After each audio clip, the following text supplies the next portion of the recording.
Bismillahirrahmanirrahim. Assalamualaikum warahmatullahi wabarakatuh. Waalaikumsalam warahmatullahi wabarakatuh.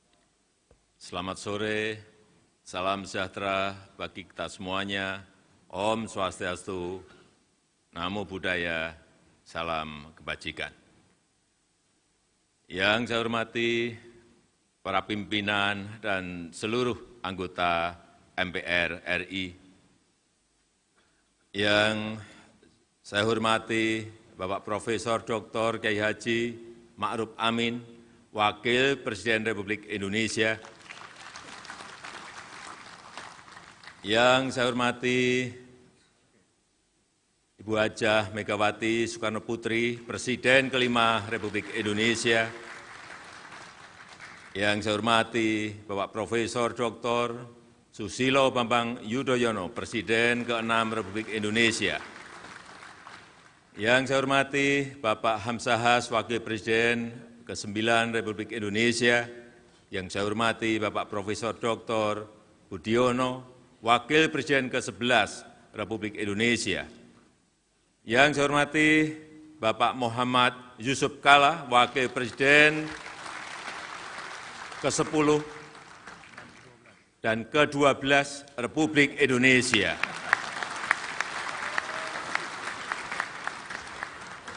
Yang mulia, yang saya hormati Kepala Negara dan Pemerintahan, serta utusan khusus dari negara-negara sahabat. Yang saya hormati para pimpinan lembaga tinggi negara, dan tentu saja sahabat baik saya, Bapak Prabowo Subianto dan Bapak Sandiaga Uno, para tamu yang saya hormati, Bapak Ibu, saudara-saudara sebangsa dan setanah air. Mimpi kita, cita-cita kita di tahun 2045, pada satu abad Indonesia merdeka, mestinya insya Allah Indonesia telah keluar dari jebakan pendapatan kelas menengah. Indonesia telah menjadi negara maju dengan pendapatan menurut hitung-hitungan 320 juta rupiah per kapita per tahun, atau 27 juta per kapita per bulan. Itulah target kita. Itulah target kita bersama. Mimpi kita di tahun 2045, produk domestik bruto Indonesia mencapai 7 triliun US dollar. Dan Indonesia sudah masuk ke 5 besar ekonomi dunia dengan kemiskinan mendekati 0%. Kita harus menuju ke sana. Kita sudah hitung-hitung, kita sudah kalkulasi. Target tersebut sangat masuk akal dan sangat memungkinkan untuk kita capai. Namun, semua itu tidak datang otomatis, tidak datang dengan mudah. Harus disertai kerja keras, dan kita harus kerja cepat, harus disertai kerja-kerja bangsa kita yang produktif. Dalam dunia yang penuh risiko, yang sangat dinamis, yang sangat kompetitif, kita harus terus mengembangkan cara-cara baru, nilai-nilai baru. Jangan sampai kita terjebak dalam rutinitas yang monoton. Harusnya inovasi bukan hanya pengetahuan. Inovasi adalah budaya. Ini cerita sedikit. 5 tahun yang lalu, tahun pertama saya di istana, saya mengundang pejabat dan masyarakat untuk halal bihalal. Protokol meminta saya untuk berdiri di titik itu. Saya ikut, tahun pertama saya ikut. Tahun kedua, ada halal bihalal lagi. Protokol meminta saya berdiri di titik yang sama, di titik itu lagi. Langsung saya bisik-bisik, saya bilang ke Menseknek, Pak, ayo kita pindah lokasi. Kalau kita tidak pindah, ini akan menjadi kebiasaan di titik itu lagi. Dan itu akan dianggap sebagai aturan. Dan kalau diteruskan, bahkan nantinya akan dijadikan seperti undang-undang. Duduknya apa? Berdirinya di situ terus. Ini yang namanya monoton dan rutinitas. Sekali lagi, mendobrak rutinitas adalah satu hal. Dan meningkatkan produktivitas adalah hal lain yang menjadi prioritas kita. Jangan lagi kerja kita berorientasi pada proses, tapi harus berorientasi pada hasil yang nyata.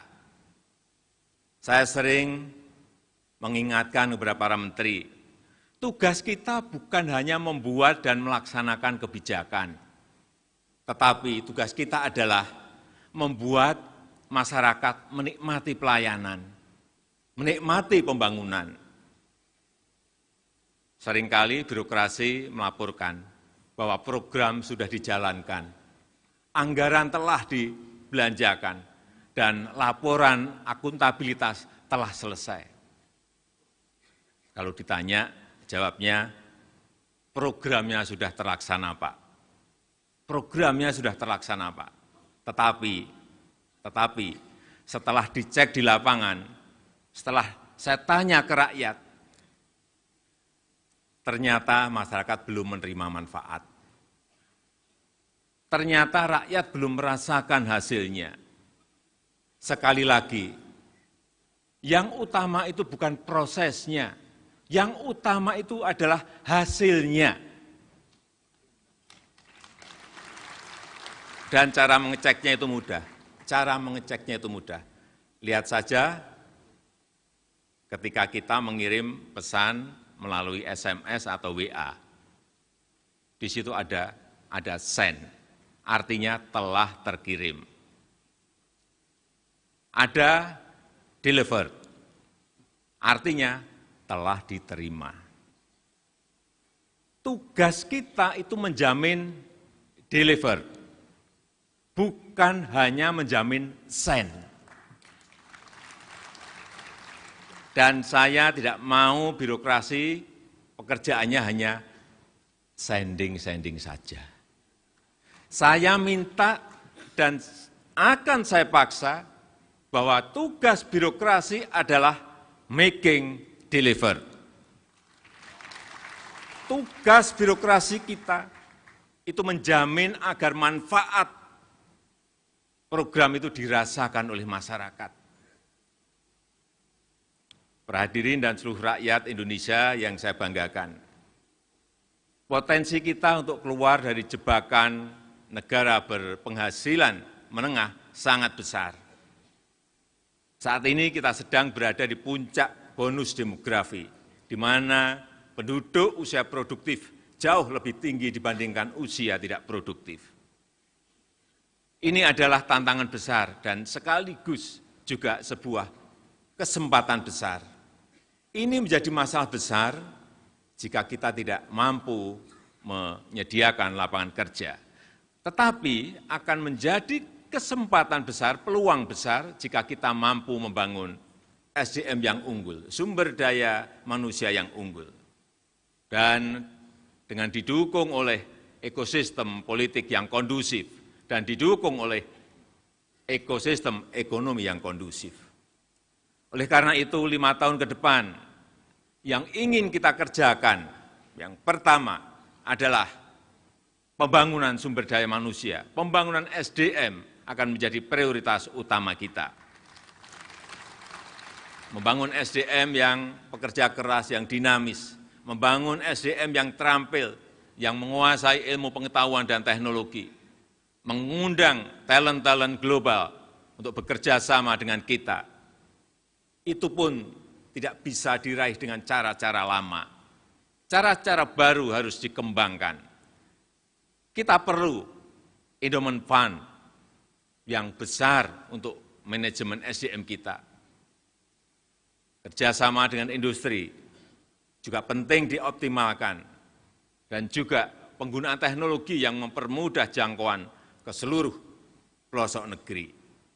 Yang kedua, pembangunan infrastruktur akan kita lanjutkan, infrastruktur yang menghubungkan kawasan produksi dengan kawasan distribusi, yang mempermudah akses ke kawasan wisata, yang mendongkrak lapangan kerja baru, yang mengakselerasi nilai tambah perekonomian rakyat. Yang ketiga, segala bentuk kendala regulasi harus kita sederhanakan, harus kita potong, harus kita pangkas. Pemerintah akan mengajak DPR untuk menerbitkan 2 undang-undang besar. Yang pertama, Undang-Undang Cipta Lapangan Kerja. Yang kedua, Undang-Undang Pemberdayaan UMKM. Masing-masing undang-undang tersebut akan menjadi omnibus law, yaitu satu undang-undang yang sekaligus merevisi beberapa undang-undang, bahkan puluhan undang-undang. Puluhan undang-undang yang menghambat penciptaan lapangan kerja langsung direvisi sekaligus. Puluhan undang-undang yang menghambat pengembangan UMKM juga akan langsung direvisi sekaligus. Yang keempat, penyederhanaan birokrasi harus terus kita lakukan besar-besaran. Investasi untuk penciptaan lapangan kerja harus diprioritaskan. Prosedur yang panjang harus dipotong. Birokrasi yang panjang harus kita pangkas. Eselonisasi harus disederhanakan. Eselon 1, Eselon 2, Eselon 3, Eselon 4, apa enggak kebanyakan? Saya akan minta untuk disederhanakan menjadi 2 level saja, diganti dengan jabatan fungsional yang menghargai keahlian, yang menghargai kompetensi.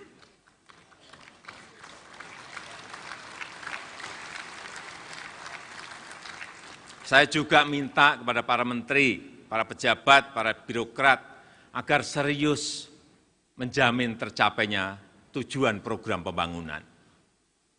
Bagi yang tidak serius, saya tidak akan memberi ampun.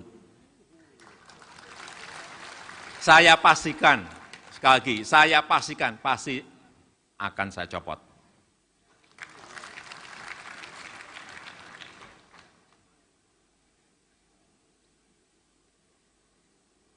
Pada akhirnya yang kelima adalah transformasi ekonomi. Kita harus bertransformasi dari ketergantungan pada sumber daya alam menjadi daya saing manufaktur dan jasa modern yang memiliki, yang mempunyai nilai tambah tinggi bagi kemakmuran bangsa demi keadilan sosial bagi seluruh rakyat Indonesia. Para hadirin dan seluruh rakyat Indonesia yang saya muliakan, pada kesempatan yang bersejarah ini, perkenankan saya atas nama pribadi, atas nama Wakil Presiden Kiai Haji Ma'ruf Amin, dan atas nama seluruh rakyat Indonesia, menyampaikan terima kasih dan penghargaan setinggi-tingginya kepada Bapak Dr. Andes Muhammad Yusuf Kalla, yang telah bahu-membahu menjalankan pemerintahan selama 5 tahun terakhir. Ucapan terima kasih juga saya sampaikan kepada seluruh lembaga-lembaga negara, pada jajaran aparat pemerintah, TNI dan Polri, serta seluruh komponen bangsa yang turut mengawal pemerintahan selama 5 tahun ini, sehingga dapat berjalan dengan baik.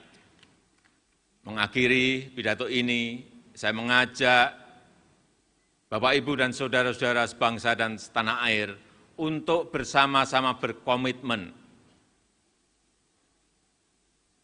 pura babara